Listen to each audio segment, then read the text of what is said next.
Assalamualaikum warahmatullahi wabarakatuh. Yang terhormat Ibu Ade Siti Haryanti, SSMPD, selaku dosen pengampu mata kuliah teori belajar bahasa, serta teman-teman yang kami sayangi. Hari ini kami akan mempresentasikan strategi pembelajaran bahasa kedua. Sebelumnya, saya akan memperkenalkan kelompok kami, yaitu kelompok 7. Yang pertama ada Khafifah Annida Putri, yang kedua ada Yulia Dini Astuti, yaitu saya sendiri. Yang ketiga ada Indah Desi Natalia, dan yang keempat ada Meidar Permata Saribulo. Pemerolehan B1 berlangsung sejak lahir, tetapi pemerolehan B2 umumnya dimulai saat pembelajar masuk bangku sekolah. Waktu juga mengacu pada kesempatan untuk mencoba yang pada pemerolehan B1 amat luas, tetapi pada B2 amat terbatas.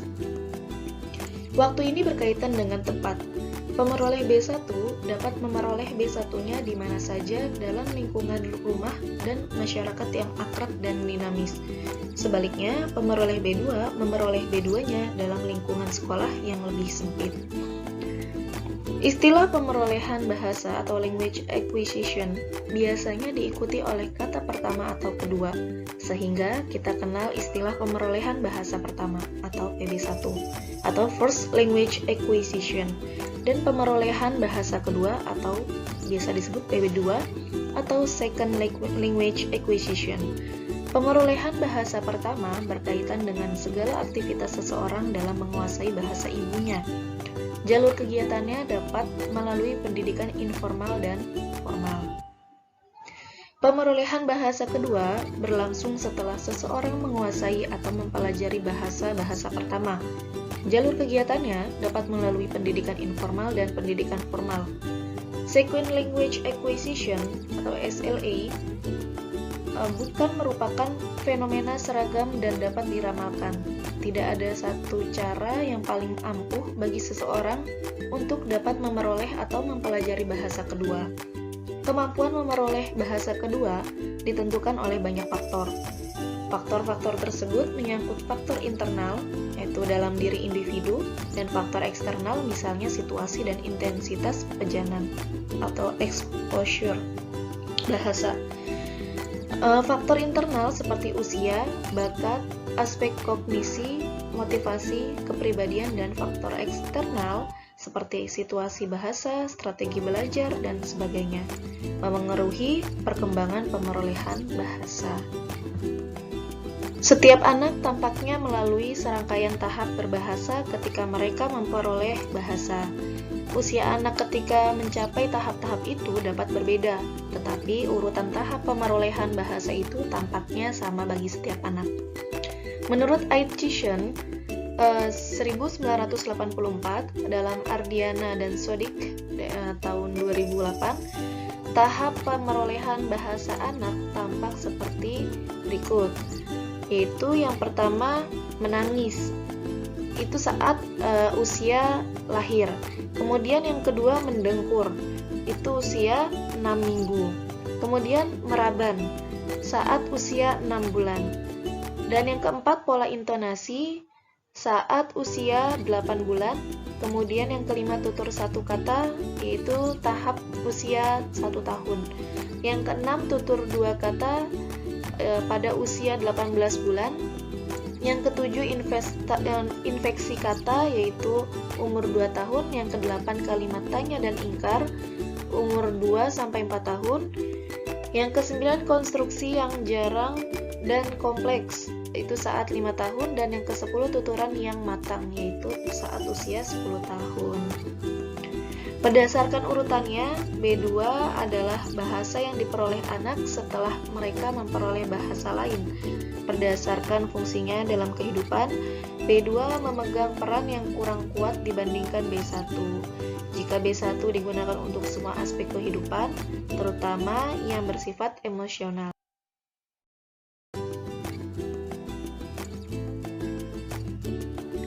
Terdapat perbedaan dalam proses belajar bahasa pertama dan bahasa kedua, yaitu proses belajar bahasa pertama memiliki ciri-ciri: 1. Belajar tidak disengaja, 2. Berlangsung sejak lahir, 3. Lingkungan keluarga sangat menentukan, 4. Motivasi ada karena kebutuhan.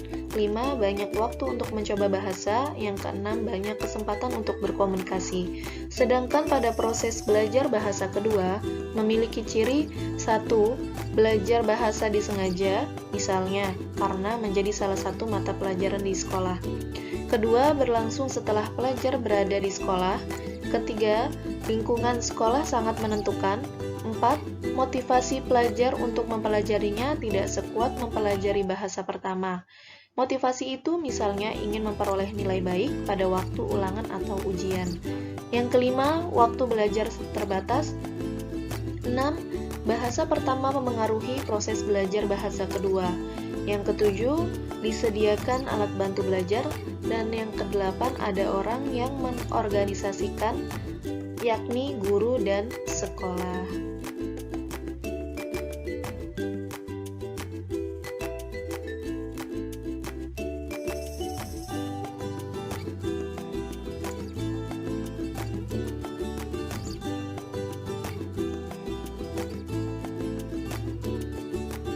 Di sini saya akan melanjutkan presentasi, yaitu faktor-faktor yang mempengaruhi keberhasilan pembelajaran bahasa kedua.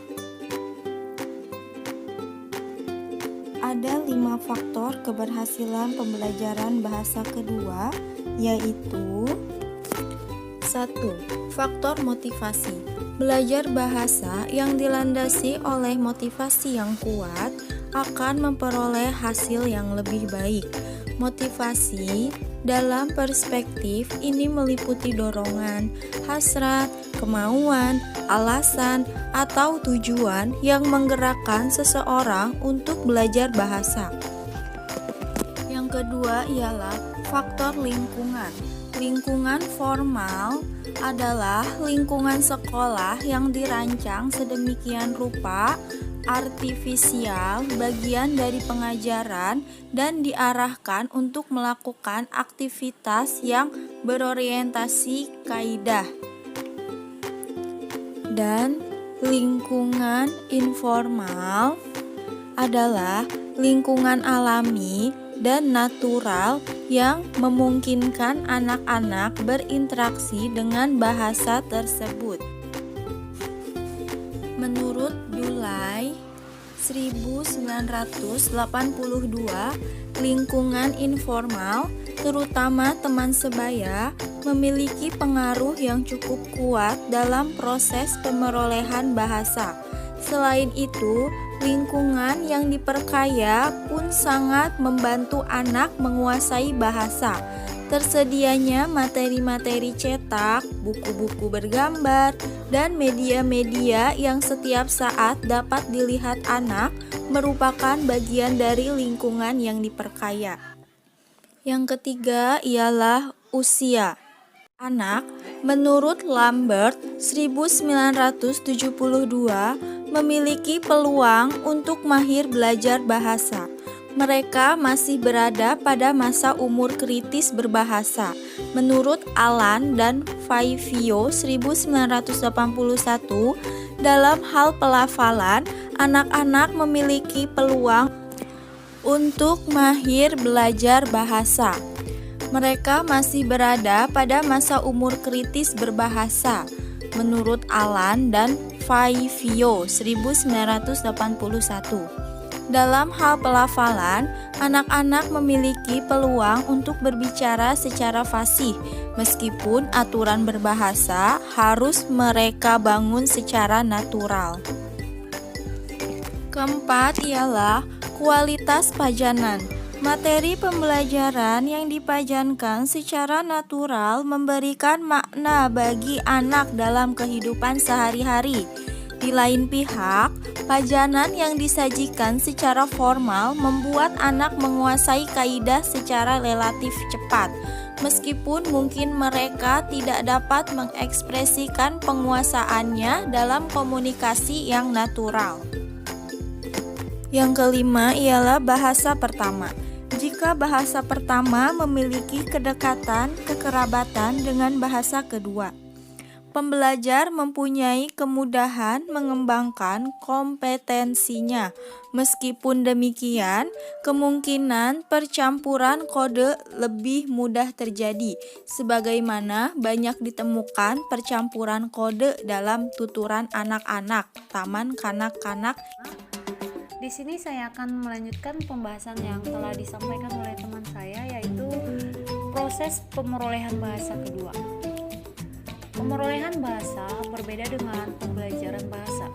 Orang dewasa mempunyai dua cara yang berbeda mengenai pengembangan kompetensi dalam bahasa kedua. Seperti yang pertama, pemerolehan bahasa merupakan proses yang bersamaan dengan cara anak-anak mengembangkan kemampuan dalam bahasa pertama mereka. Pemerolehan bahasa merupakan proses bawah sadar atau disengaja.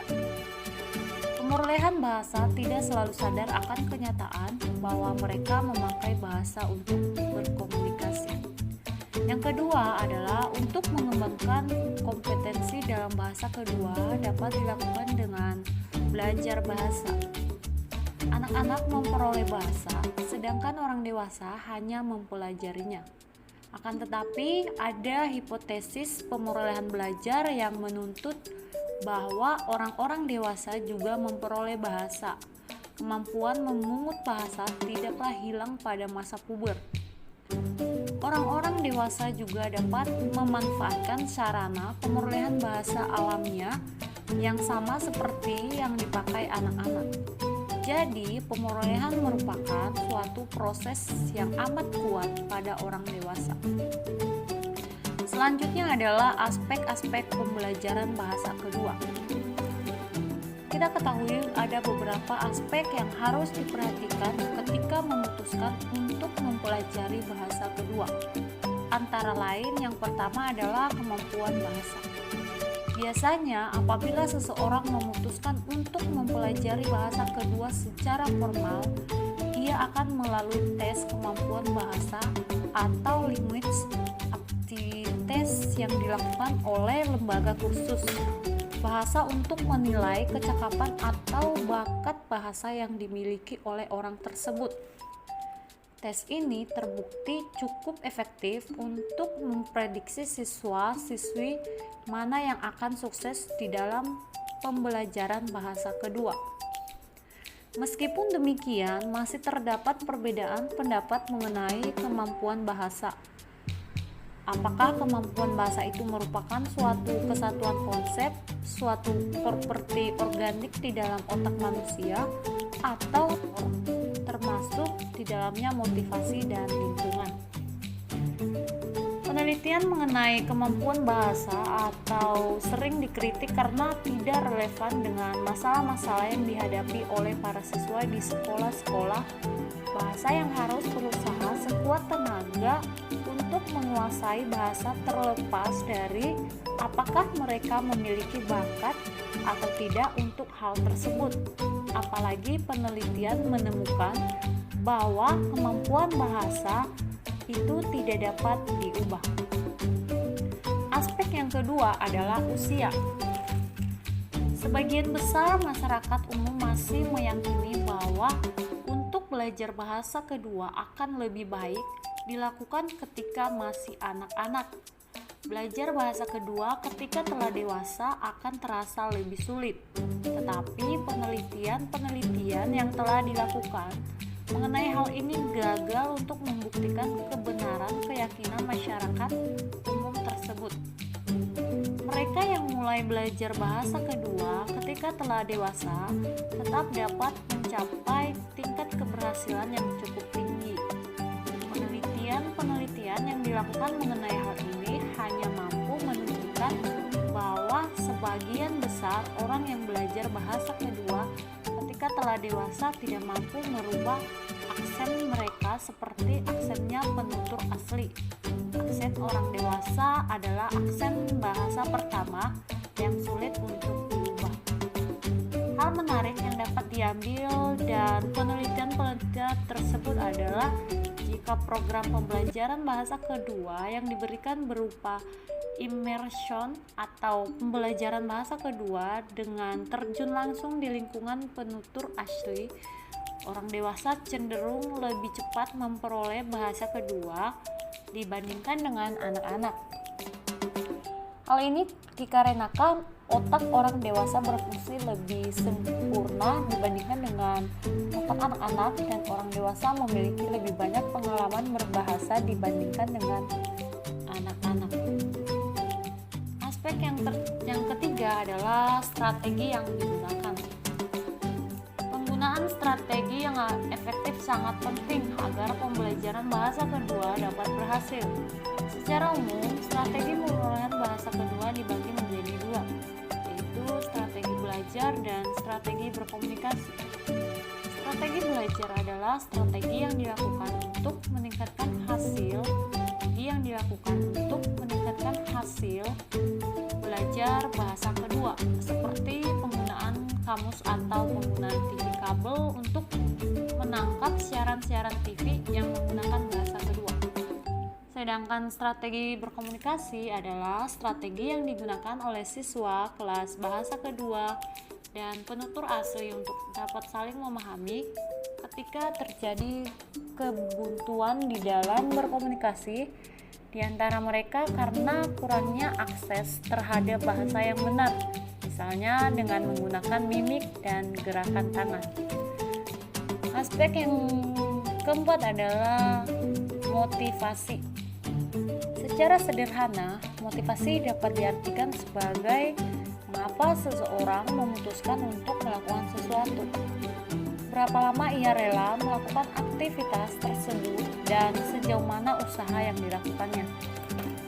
Penelitian yang telah dilakukan mengenai motivasi menunjukkan bahwa motivasi terkait erat dengan tingkat keberhasilan seseorang di dalam pembelajaran bahasa kedua. Pelajar yang memiliki motivasi yang kuat akan sukses, dan kesuksesan yang diperolehnya itu akan semakin meningkatkan motivasinya. Motivasi bukanlah sesuatu yang bersifat tetap, tetapi sangat dipengaruhi oleh umpan balik dan lingkungan. Salah satu faktor yang mempengaruhi motivasi adalah teknik instruksi yang digunakan oleh guru. Sekian pembahasan dari saya, terima kasih.